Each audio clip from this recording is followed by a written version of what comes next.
రేపటి నుండే రాష్ట్రానికి వర్షాలైతే రాబోతున్నాయి.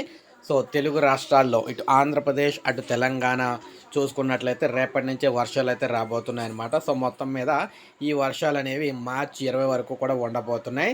వాతావరణ విభాగం సో, భారత వాతావరణ విభాగం దీనికి సంబంధించి ఆల్రెడీ వెదర్ రిపోర్ట్ అయితే రిలీజ్ చేసింది.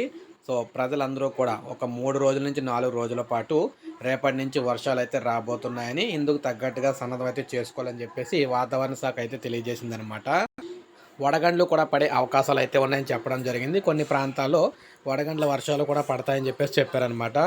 సో, కొన్ని ప్రాంతాల్లో అయితే సో, కొంతవరకు భారీ వర్షాలని, చాలా ప్రాంతాల్లో ఓ మోస్తారు వర్షాలు అయితే ఉంటాయని చెప్పేసి చెప్పడం జరిగింది. సో, ఈ విధంగా రేపటి నుంచి అయితే వర్షాలు స్టార్ట్ కాబోతున్నాయి.